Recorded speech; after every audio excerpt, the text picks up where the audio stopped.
با وفات ابو طالب در رجب سال 10 بعثت، نبی رحمت مهمترین پشتبان خود در بین مشرکان مکه را از دست داد. در رمضان همان سال 2-3 ماه بعد از وفات ابو طالب، رسول اکرم صلی الله علیه و سلم بزرگترین یار و غمخوار خود، خدیجه کبری، مرهم شفابخش زخمهای روحی در جنگ روانی که قریش بر راه انداخته بود را نیز از دست داد. در گذشت این 2 تکیه‌گاه عمده در مسیر دعوت، پیامبر خدا را سخت آزرده خاطر ساخت. قریش پس از مرگ ابو طالب دندان تیز کرده، بیش از پیش به حد حرمت و آزار و اذیت پیامبر پرداخت. شدت گرفتن فشارهای قریش بر رسول الله علیه السلام ایشان را مجبور ساخت تا مکه را به قصد یافتن جایی مناسب برای دعوت ترک گفته به طایف روی آورد. برخورد ناجوان مردانه طایف او را مجبور ساخت تا بار دیگر به مکه باز گردد. سفر اسراء و معراج مرهمی بود از جانب پروردگار.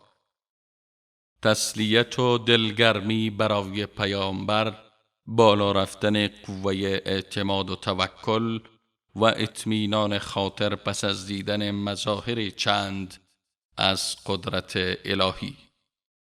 دیدار با پیامبرانی مهاجر چون ابراهیم، موسی، یوسف مقدمه‌ای برای دل کندن از مکه و خانه خدا در نبرد و رویارویی با کفر و گمراهی و تباهی.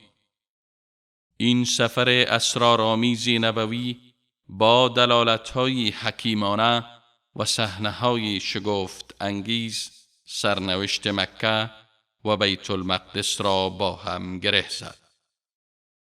رهبری و زعامت دینی نسل بشر را تا به روز قیامت از بنی اسرائیل سلب نمود و به پیامبر اکرم صلی الله علیه و سلم و امتش سپرد.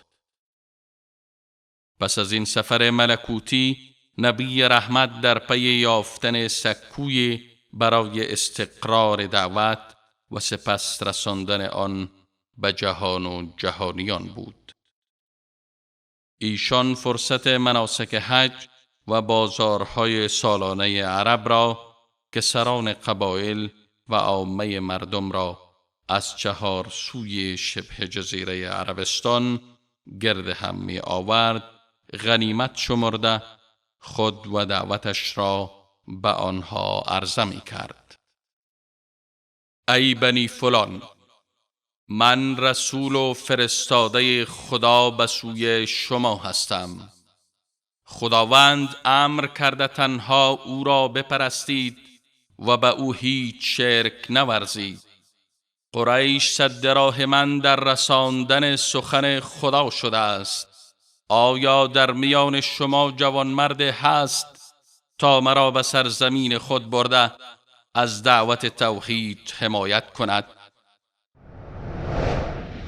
رسول الله صلی الله علیه و سلم فرصت حج رو غنیمت می شمردن برای دعوت. به همین خاطر تشریف می آوردن به این منطقه منا، محل اسکان زائران بیت الله الحرام، و سعی می کردن از این فرصت استفاده بکنن برای دعوت به توحید، برای رساندن ندای لا اله الا الله به قبایل مختلفی که در این مکان جمع شده بودند.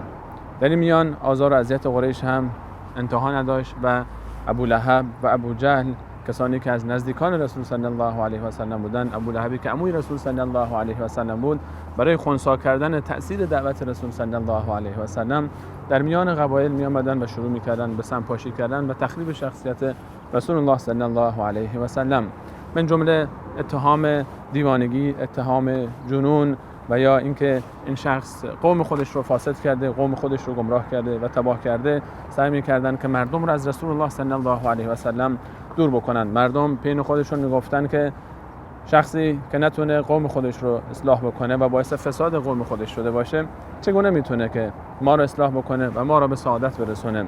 حتی بعضی وقتها انقدر ظلم و شکنجه زیاد میشد که به رسول صلی الله علیه و سلم علاوه بر اینکه لعن و نفرین میفرستادن، آزارهای جسمی نیز روا می داشتن، من جمله آب دهن انداختن به رسول صلی الله علیه و سلم و یا خاک ریختن بر سر رسول الله صلی الله علیه و سلم از جمله مواردی بود که در دعوت میدانی که رسول الله صلی الله علیه و سلم در زمان حج داشتن متوجه ایشون میشد. اما رسول الله صلی الله علیه و سلم به خاطر خنثی کردن این شایعه پراکنی ها، به خاطر موفقیت بیشتر دعوت، روش‌هایی رو استفاده می‌کردن تا این توطئه ها خنثی بشه. من جمله سعی می‌کردن که به پیش خود اقوام، محل سکونت اقوام برن و طوایف رو اونجا ملاقات بکنن تا اینکه قریشیان نتونن بیان و اونجا مزاحمت ایجاد بکنن و تا راحت‌تر بتونن صحبت خودشون رو به اونها برسونن. علاوه بر این رسول الله صلی الله علیه و سلم شب‌ها رو انتخاب می‌کردن تا در دل شب برن و با قبایل صحبت بکنن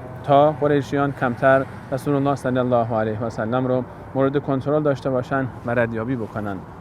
به اضافه رسول الله صلی الله علیه و سلم سعی می‌کردن همراه خودشون از یاران و اصحاب مانند ابوبکر صدیق رضی الله عنه و علی مرتضی کرم الله وجهه به همراه خود کسانی رو ببرن تا قریشیان، تا اطرافیان، قبایل مختلفی که اومدن فکر نکنن که رسول الله صلی الله علیه و سلم تنهاست در طایفه خودش، در قوم خودش و از اشراف و از کسانی که در قوم اونها صاحب جاه و مقام هستند کسی همراهشون نیست. علاوه بر این که ابوبکر صدیق رضی الله عنه به خاطر آشنایی زیادی که به انساب، به شجره‌نامه اقوام مختلف داشت، میتونست که تشخیص بده کدوم قوم چه ویژگی‌هایی دارن، چه منزلتی دارن، چه مکانتی دارن و سعی میکرد قبل از اینکه رسول الله صلی الله علیه و سلم القای دعوت بکنن و ملاقات اقوام خاصی برن گلچین بکنه بعضی از طوایف، بعضی از قبایل رو، کسانی رو که از لحاظ قدرت نظامی، کسانی رو که از لحاظ تجربه جنگی و کسانی رو که از لحاظ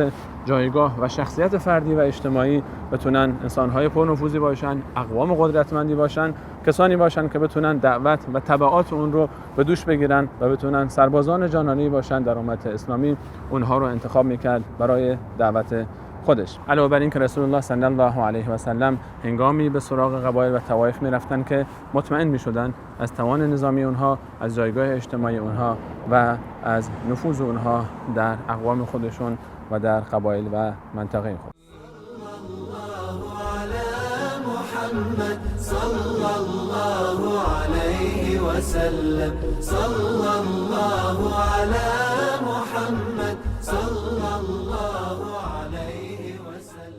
اینجا مناست.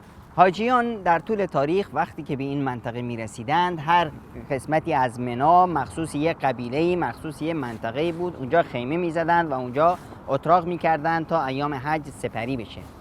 قبل از رسیدن ایام مبارکه حج قریش دگرگون می شد. قریش نمیدونست چه کار کنه تا مانع بشه که دعوت پیامبر اکرم صلی الله علیه و سلم به قبایل و به افرادی خارج از مکه برسه. می اومدن توطئه ها می کردند و نیرنگ ها می کردند، تبلیغات سو می کردند و پیامبر اکرم صلی الله علیه و سلم هم منتظر ایام مبارکه حج و اومدن قبایل مختلف بودند به مکه. می اومدن در بین قبایل و اونها رو دعوت به اسلام می کردند. ابو لهب عموی پیامبر هم پشت سر پیامبر حرکت میکرد و هر جا که پیامبر میرفت ابو لهب میومد میگفت که این برادرزاده منه، دروغگوی، آدم جادوگریه، فلان، مواظب باشید که بهش نزدیک نشید، خیلی خطرناکه. پیامبر اکرم صلی الله علیه و سلم وقتی که مکه کلاً به پیامبر پشت کرد، طائف به پیامبر پشت کرد، اینجا بود که پیامبر خودش رو تقدیم میکرد به قبایلی که دارای جایگاه خاصی بودند و میتونستند از اون حمایت کنند و غالبا هم شبها با حضرت ابوبکر صدیق همراه می شدند و می اومدند به این منطقه با قبایل مختلف آشنا می شدند. ابوبکر متخصص بود در تاریخ قبایل عرب و هر قبیله رو قبل از اینکه پیامبر باشون حرف بزنه معرفی میکرد که اینها از نظر قدرت و توان چه جایگاهی دارند، از نظر جایگاه اجتماعی چه وضعیتی دارند، از نظر جایگاه استراتژی منطقهشون چه موقعیتی داره، از نظر سیاسی و نظامی در چه وضعی هستند. از جمله قبایلی که پیامبر اکرم صلی الله علیه و سلم نزدشون رفتن به قبیله بنی عامر ابن صعصعه بود. این قبیله از نظر قدرت نظامی و سیاسی خیلی نیرومند بود، مثل قبیله خزاعه و حتی مثل قبیله قریش بود. و در ثانی این قبیله با ثقیف که در طائف بودند یک مقداری وضعش به هم خورده بود و تنش‌های شدیدی بین اینها بود. ثقیف که پیامبر را از طائف رانده بودند، پیامبر می‌خواست که با این قبیله با بنی صعصعه با اینا نزدیک بشه و یک گوشمالی هم واسه قبیله ثقیف باشه. پیامبر اکرم صلی الله علیه و سلم اومدن نزد اینها هم چون پیامبر رو دیدن ازش استقبال کردند. یکی رئیسشون سرکردهشون کسی بود به نام بحیره ابن فراس. بحیره حرفای پیامبر رو شنید. وقتی که حرفای پیامبر رو شنید به قومش گفت اگه من این جوون قریشی رو بگیرم با این هم پیمان بشم، همه عربا رو تو چنگم میتونم داشته باشم. اما گفت که خب ما با شما همکاری خواهیم کرد، شما رو میبریم نزد خودمون و از شما دفاع خواهیم کرد و شما دنیا رو خواهید گرفت. اما وقتی که شما پیروز میشید و جایگاهی میگیرید، بعد از اینکه شما وفات کردید رفتید، ما باید وزیر شما باشیم و رهبریت به ما تعلق بگیره. پیامبر اکرم صلی الله علیه و سلم گفتن نه، این دینی است که اخلاص میخواد. کسی که دنبال ریاست و جاه و مقامه، اون دعوتش به اصطلاح بیفایده خواهد بود و اثر نخواهد داشت. پیامبر اکرم صلی الله علیه و سلم شرط اونها را قبول نکردن. اونها هم برگشتن به منطقه خودشون. رئیس کل اینها که یک پیرمردی بود و نیومده بود، اونجا که رسیدند خب گزارش دادن که چی شد فلان شد اینا. بعد گفتن که بله ما با جوون قریشی هم دیدار داشتیم و همچنین حرفایی زد. اون پیرمرد وقتی که این حرفا شنید گفت خب شما چی گفتید؟ گفتن که ما همچین شرطی گذاشتیم. گفت خاک به سرتون بشه الهی، چطور این جوون رو از دست دادید؟ مگه میشه که همچین کسی که از فرزندان اسماعیل باشه و همچین دعوتی رو ادعا کنه و بیاره؟ اون حتما پیامبر خداست و دروغگو نیست و این فرصت طلایی بود که شما از دست دادید. واقعا این فرصتی بود که بنی عامر متاسفانه از دست دادن.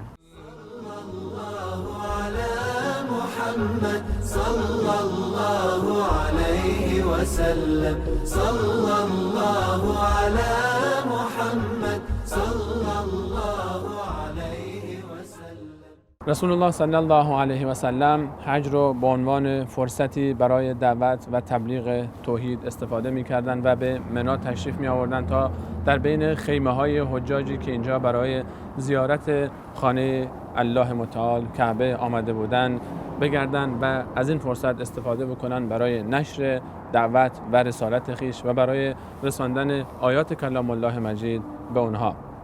ابوبکر صدیق و علی مرتضی رضی الله عنهما در یک از سفرها با رسول الله صلی الله علیه و سلم همراه بودند و علی مرتضی می‌فرماید من ابوبکر و رسول الله صلی الله علیه و سلم در بین خیمه ها می‌گشتیم. به یک عده‌ای از طایفه‌ای رسیدیم و از اونها پرسیدیم که از کجا هستید؟ گفتند ما بنو شیبان ابن ثعلبه هستیم و از منطقه‌ای از عراق امروزی اومده بودند. رسول الله صلی الله علیه و سلم بعد از اینکه جواب اونها رو شنیدن، ابوبکر صدیق خطاب به ایشون فرمود یا رسول الله، پدر و مادر من فدای شما باد، اینها سرآمد قوم خود هستند، اینها بهترین قوم خود هستند. بعد از اون ابوبکر صدیق از تعداد اونها پرسید، تعداد نظامیان و جنگجویان اونها گفتن ما بیش از 1000 نفر مرد جنگی داریم و کسانی که 1000 نفر مرد جنگی داشته باشند هرگز در هیچ جنگی شکست نمیخورند. در پاسخ سوال دوم ابوبکر صدیق درباره قدرت و نحوه جنگ اونها گفتند ما در جنگ ها سخت خشمگین میشیم و به دشمن حمله میکنیم و هیچ رحمی رو نسبت به اون روا نمیداریم. ما جنگ رو بر فرزندان خودمون ترجیح میدیم و شمشیر رو از همبستری با همسران خودمون میپسندیم. رسول الله صلی الله علیه و سلم همچنان به صحبت‌های اونها گوش میدادند و تا اینکه اونها پرسیدند شاید تو مردی از قریش باشی؟ ابوبکر صدیق در جواب اونها فرمود بله، اگر شنیدید که مردی در مکه اعلان رسالت کرده، در قریش اعلان رسالت کرده، این فرد همون شخصه. اونها پرسیدن ای برادر قریشی، ما رو به چه چیزی دعوت میدی؟ رسول الله صلی الله علیه و سلم فرمودند شهادت بدید که هیچ معبود به حقی جز الله تعالی نیست و شریک و همتایی ندارد و اینکه من محمد صلی الله علیه و سلم فرستاده و بنده اویم و من رو حمایت کنید، چرا که قریش با هم همدست شدن در مقابل امر الهی و در مقابل کلام الله ایستادن و خودشون رو بی نیاز دونستن و عناد کردن و نپذیرفتن. علاوه بر اون فردی از این جمع که مفروغ نام داشت و زیبا گفتارتر بود و سخنگوی اونها بود و زیباروی تر هم بود پرسید بجز این به چه چیز دیگه ای ما رو دعوت میدی؟ رسول الله صلی الله علیه و سلم این آیه مبارکه سوره انعام رو تلاوت کردن. قل تعالوا اتل ما حرم ربکم علیکم.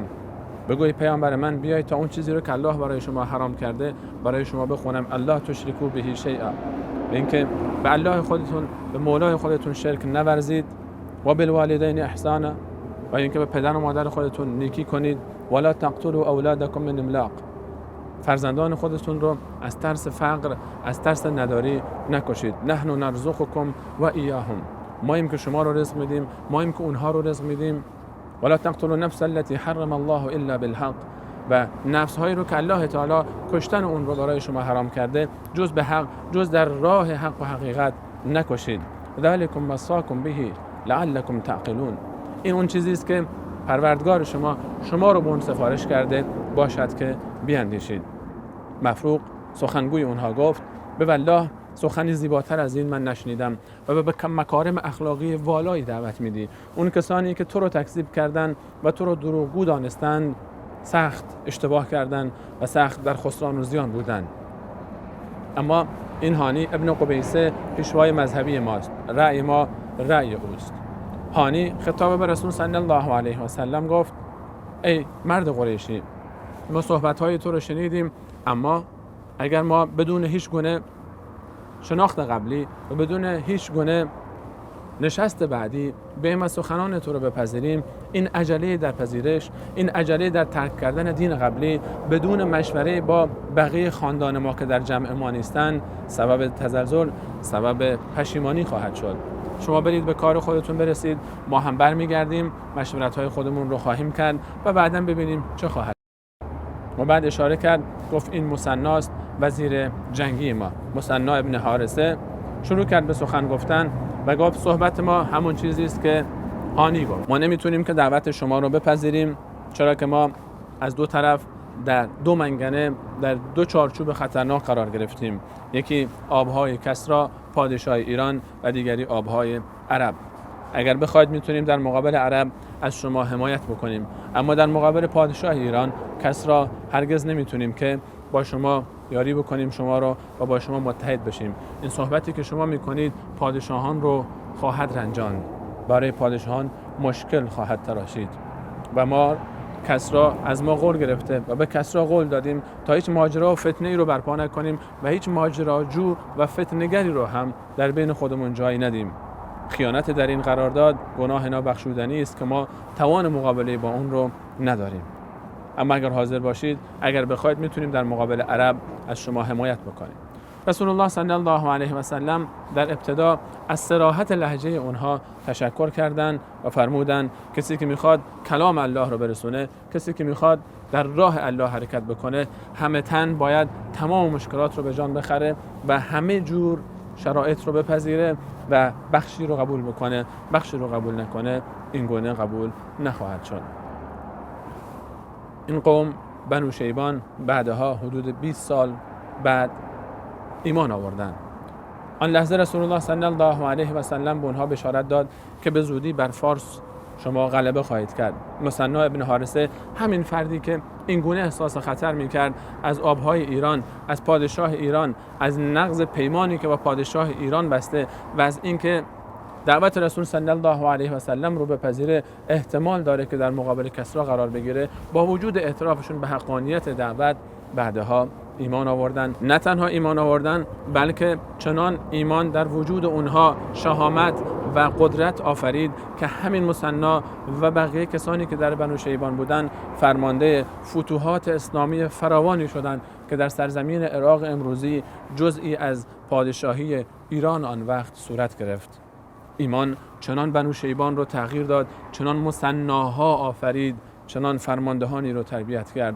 اسلام چنان بزرگانی، رادمردانی را به جامعه تحویل داد که روزی حتی تصور مقابله با امپراتوری ایران اونها رو می‌لرزوند. اما خودشون فرماندهان جنگی لشکرهایی شدند که به ایران حمله کردند و ایران رو در هم کوبیدند. پادشاهی ایران اون زمانه رو ایمان بنو شیبان رو متحول کرد و قدرت ایمانی مثنا و طایفه‌اش در خدمت اسلام قرار گرفت. محمد صلى الله عليه وسلم صلى الله على محمد صلى الله عليه وسلم. در ایام مبارکه حج سال 11 بعثت بود. پیامبر اکرم صلی الله علیه و سلم همراه با ابوبکر و با علی اومده بودن در این محوطه منا و دعوت اسلام رو به قبایل و شخصیت هایی که برای حج اومده بودن تقدیم می‌کردند. در همین حال و حوش بودن که صدای چند جوون رو شنیدن که با هم حرف می‌زدن. پیامبر اومدن نزدیک، سلام کردند و با هم آشنا شدند. گفتن شما کی هستید؟ گفتن ما جوونایی هستیم از خزرج، از یثرب اومدیم. یثرب اسم قدیم مدینه اون زمان بود. پیامبر اکرم صلی الله علیه و سلم فرمودند که شما از خزرجی ها هستید، از همپیمانای یهود؟ گفتند بله ما از همپیمانای یهود هستیم. پیامبر خدا صلی الله علیه و سلم خودشون رو معرفی کردند و دین رو به اونها تقدیم کردند. وقتی اونها از اسلام شنیدند و از پیامبر شنیدن، همه‌شون مات و مبهوت به همدیگه خیره شدند. گفتن چه خبره؟ به همدیگه گفتند میبینید بچه‌ها این همونیه که یهود میگفت. یهودی‌ها میگفتن که اگر پیامبری میاد و ما با اون میشیم و شما عربا رو قل و قم میکنیم و فلان و فلان میکنیم، ببینید این همون پیامبره، بیایید ما قبل از یهودا بهش اسلام بیاریم. و این 6 نفر مسلمون شدن. اما این 6 نفر هر 6 تاشون از خزرج بودن و گفتن که یا رسول الله در مدینه ما مشکل بسیار بزرگی داریم، ما خزرجیم و اوس و همیشه خزرج و اوس با هم درگیر هستن. اگه ما به شما ما بیاییم و حرف از دین بذاریم الان، شما بیایید با ما، شما میشید پیامبر خزرجی ها، اوس ها شما رو قبول نخواهند کرد. بذارید ما بریم مدینه و دعوت کنیم قوم خودمون رو، سال آینده افراد آگاه و اندیشمند اوسی رو هم با خودمون بگیریم و بیایم اینجا و همه مدینه مسلمون بشن. اون وقت شما بیایید اونجا و خداوند به برکت شما بین ما صلح و آشتی و آرامش در مدینه برقرار کنه. پیامبر اکرم صلی الله علیه و سلم قبول کردند. این 6 جوون مسلمون رفتند به مدینه و دعوت اسلام رو بین همه مردم مدینه پخش کردند. دعوت اسلام به همه خونه های مدینه رسید. بعد از ملاقات اولین گروه انصاریان مردم مدینه و ایمان اونها به رسول الله صلی الله علیه و سلم، سال بعد 5 نفر از اون 6 نفر به همراه 7 نفر دیگر، جمعاً 12 نفر که مسلمان شده بودند، 10 نفر از خزرج و 2 نفر از اوس به منا آمدند تا با رسول الله صلی الله علیه و سلم ملاقات بکنند. انصاریان، مسلمانان جدید در این سرزمین با رسول الله صلی الله علیه و سلم ملاقات کردند. عباده بن صامت خزرجی که یکی از اینها بود میگوید ما در منا با رسول الله صلی الله علیه و سلم ملاقات کردیم، 10 نفر از خزرج و 2 نفر از اوس. این اتحاد، این هماهنگی، یکدلی برای اولین بار در تاریخ اوس و خزرج به وجود اومده بود که اوسیان و خزرجیان با هم متحد شده بودند، در مسیری حرکت کرده بودند تا به رسول الله صلی الله علیه و سلم در این مراسم در حج در منا مشارکت بکنند و بیعت بکنند با رسول صلی الله علیه و سلم. عباده در ادامه می‌افزاید رسول الله صلی الله علیه و سلم با ما بیعت کردند بر این که برای الله تعالی شرک نورزیم، بر این که دزدی نکنیم، بر این که دامن خودمون رو لکه‌دار نکنیم با انجام زنا و در این که فرزندان خودمون رو نکشیم و در این که بهتان نزنیم به ناحق کسی رو و در این که در راه اتباع از رسول صلی الله علیه و سلم از هیچ سرمایه‌ای، از هیچ خواسته و طلبی دریغ نکنیم. این پیمان بعدها مفادش دقیقاً برای بیعت با زنان مسلمانی که در صلح حدیبیه با رسول صلی الله علیه و سلم بیعت کردن تکرار شد. در آیه آخر سوره ممتحنه به همین ترتیب مفاد این پیمان در بیعت با زنانی که اونجا بیعت می‌کردن تکرار شد. از این رو این پیمان بیعت النساء هم نام گرفت. بیعتی که بین رسول الله صلی الله علیه و سلم در دامنه این کوههای پشت سر من در این سرزمین در منی با رسول الله صلی الله علیه و سلم بسته شد، بیعت عقبه اول یا همون بیعت النساء نام گرفت. این 12 نفر از رسول الله صلی الله علیه و سلم خواستند تا فردی رو به عنوان مربی، به عنوان معلم برای اهل مدینه، مسلمانان مدینه بفرسته. رسول الله صلی الله علیه و سلم در جمع صحابه ابوبکر، عمر، عثمان و حیدر و دیگر پیشگامان دین، بزرگان دین حاضر بودند، یک جوان را انتخاب کرد. جوانی زیرک با وقار و باهوش، جوانی که زیباروی است و زیباخوی، جوانی که با حکمت خودش، با ایمان خودش، با فراست خودش، با شهامت خودش، با جانفشانی های خودش، با زیرکی خودش، با تدبیر خودش، با امانت خودش مدینه منوره رو متحول ساخت. مصعب ابن عمیر اولین سفیر اسلام بود که برای این 12 نفر انتخاب شد تا آیاتی رو که از کلام الله مجید تا اون لحظه نازل شده بود و در قلب نازنین خودش جای داده بود بره به مردم مدینه برسونه. مصعب باید میرفت و نهر جوشانی رو که از مکه مکرمه شروع شده بود در دشت بین مکه و مدینه میکوفت و میرفت و اونها رو به تشنه لبان مدینه منوره میرساند. مصعب ابن عمیر اولین سفیر اسلام رسالت رسول صلی الله علیه و سلم رو از مکه مکرمه برای مدینه منوره به ارمغان میبرد. مصعب سختی راه رو میدونست، دشمنی ها رو میدونست، اما همه اینها رو به جان خرید. اولین فداکاری مصعب نبود. مصعب خانه و خانواده خود رو ترک کرده بود. مصعب اون ثروتی رو که مادر برای اون جمع کرده بود فراموش کرده بود و زندگی در کاخها و قصرهایی که برایش فراهم بود همه رو پشت سر گذاشته بود. مصعب حرکت کرد و به مدینه منوره رفت برای دعوت توحید، برای اینکه مدینه رو متحول بکنه. مدینه امروز، مسلمانان مدینه بعد از فضل الله و تلاش رسول صلی الله علیه و سلم و بلکه کل امت مدیون فضل و حکمت مصعب ابن عمیر هستند. مصعب افرادی مثل سعد ابن معاذ، مثل اسید ابن حضیر رو تونست به دایره اسلام داخل بکنه با حکمت خودش، با فراست خودش. محمد صلى الله عليه وسلم صلى الله على محمد صلى الله عليه وسلم. پیامبر اکرم صلی الله علیه و سلم مصعب ابن عمیر رو به عنوان قارئ قرآن و به عنوان سفیرش با تازه مسلمان‌های مدینه منوره فرستاده بود تا در اینجا در شهر مدینه اونها رو به قرآن یاد بده، احکام الهی رو یاد بده و اون مؤمنان تازه می اومدن هر جای با صفایی که پیدا می کردن با هم دور هم جمع می شدن و آیات قرآن رو می خوندن و احکام رو از مصعب یاد می گرفت. در یکی از روزهایی که کنار آبی مثل این آب در یکی از جایی در نزدیکی اینجا مصعب و مسلمان‌های مدینه گرد هم جمع شده بودند و آیات قرآن رو می‌خوندند و اسد ابن زراره که با مصعب بود از مکه مصعب رو با خودش آورده بود داشتن اینجا در مورد اسلام حرف می‌زدن و اینا که اسید ابن حضیر و سعد ابن معاذ که از بزرگان بنی عبدالاشهل بودن از دور اونها رو دیدند. سعد ابن معاذ پسرخاله اسد ابن زراره بود.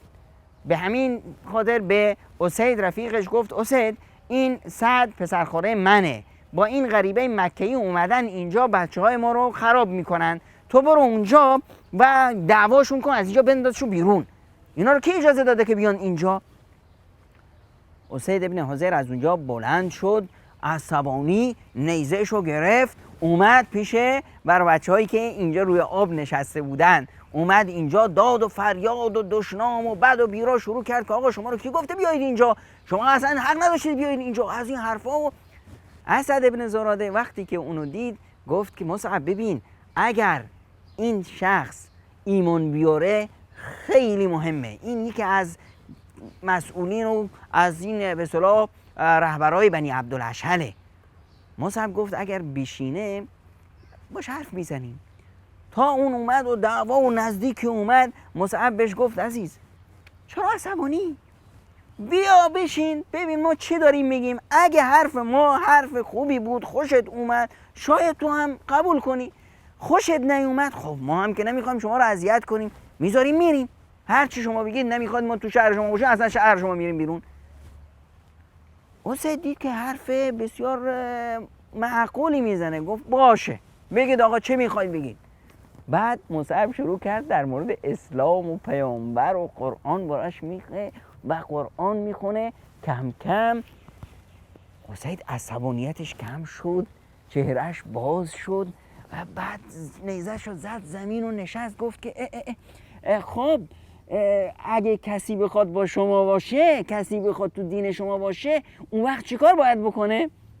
مصعب گفت چی؟ شهادت میدی که اشهد ان لا اله الا الله و ان محمد رسول الله، میری یک دوش میگیری، در خودت تمیز میکنی، لباسات تمیز میکنی. گفت خب پس شما یه لحظه صبر کنید تا من بیام. رفت و یک دوش گرفت و خودشو تمیز کرد، لباساشو تمیز کرد، اومد گفت که ای مصعب ببین، مصعب اونجا منو کی فرستاده؟ منو سعد ابن معاذ فرستاده. سعد ابن معاذ این رئیس و به اصطلاح خان ماست. اگر این اسلام بیاره همه بنی عبدالاشهلیا مسلمون میشن. مصعب گفت خب چیکارش کنیم؟ چطور میاریش اینجا؟ گفت من میارمش، شما اومد اینجا دعوتش کنیم. گفت اگر بیاد اینجا و حرف ما رو بشینه که ما واسه همین اومدیم.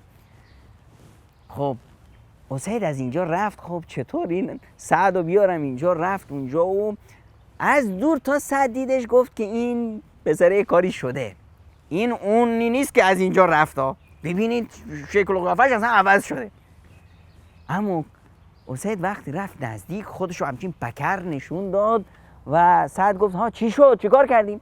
گفت رفتن باشون حرف زدن، آدم عادی بودن، کار حرف چیز زیاد مهمی نمیگفتن. خب بعد گفت چرا اخما تو همه؟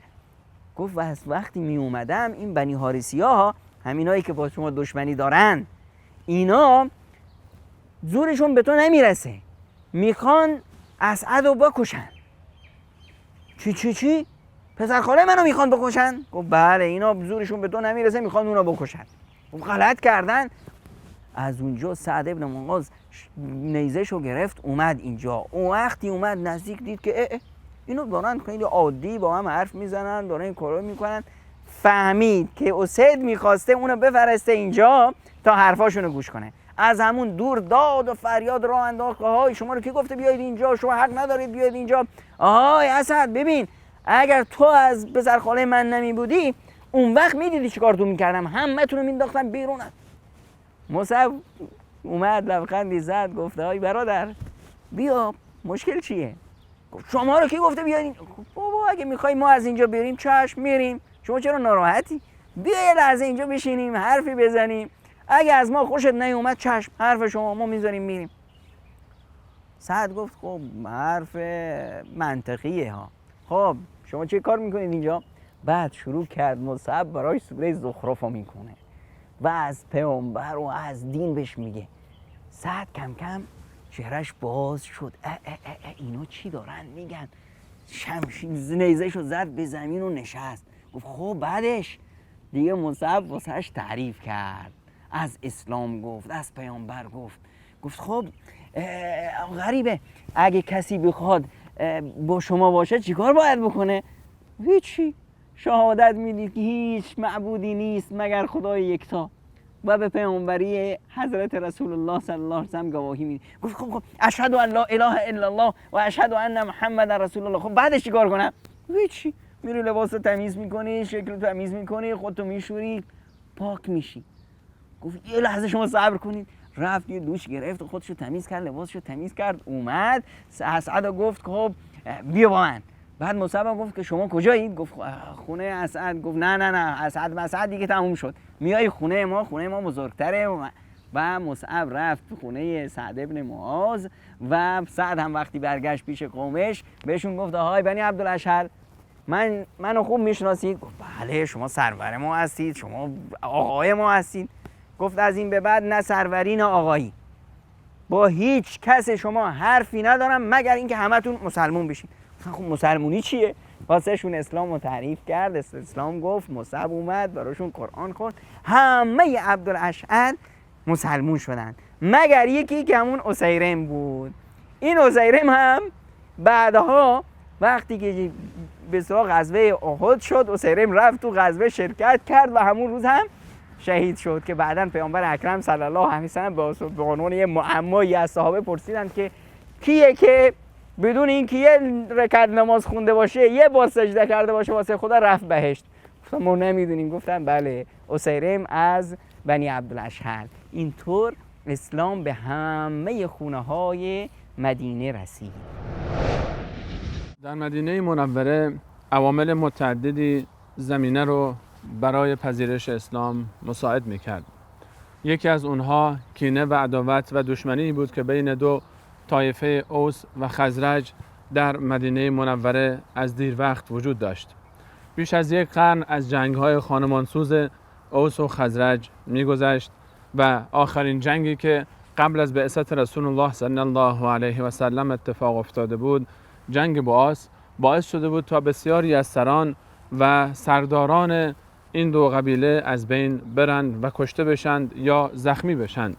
این امر سبب شده بود تا در این شهر، در مدینه منوره، سردارانی که در طائف، در مکه سنگ‌های بزرگی در سر راه دعوت بودند وجود نداشته باشند. مدینه منوره به مانند مکه و طائف سران متعصب و سرداران بزرگ کفری رو نداشت که بیان و در راه دعوت سنگ‌اندازی بکنند و مخالفت‌های شدید خودشون رو ادامه بدن، بلکه جانشینان اونها جوانانی بودند که مثل سعد بن معاذ، سعد بن عباده تلاش داشتند تا به این جنگ‌ها، به این کینه و عداوت‌ها خاتمه بدن، از ترس این که نکنه این جنگ‌ها سبب بشه تا کل نسل این دو قبیله منقرض بشه.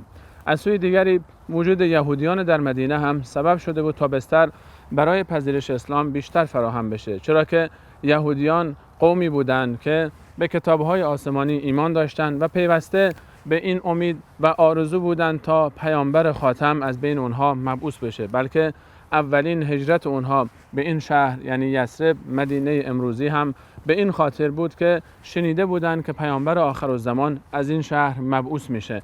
به همین علت به این شهر هجرت کرده بودند تا پیامبر آخر از اونها باشه. همیشه در جنگ‌هایی هم که با اوس و خزرج داشتن اونها رو تهدید می‌کردند که هنگامی فرا میرسه که پیامبر آخرالزمان از میان ما مبعوث میشه و ما با همکاری اون همه شما رو از بین میبریم. و قرآن کریم هم به این اشاره داشت در سوره مبارکه بقره در آیه 89 که فرمود و کانوا من قبل یستفتحون علی الذین کفروا، و اونها طلب فتح می‌کردند، اونها ادعای پیروزی می‌کردند قبل از اون به امید بشارت و به امید رسالت پیامبر جدید. به همین علت کسانی که در مدینه ساکن بودند همیشه خبر داشتند از رسالت و از مبعوث شدن پیامبری در همین نزدیکی ها و مطلع بودند، همچنان که اون 6 نفری که در بیعت اول از رسول الله صلی الله علیه و سلم این خبر رو شنیدن سریعا پذیرفتند و گفتند این همون پیامبری است که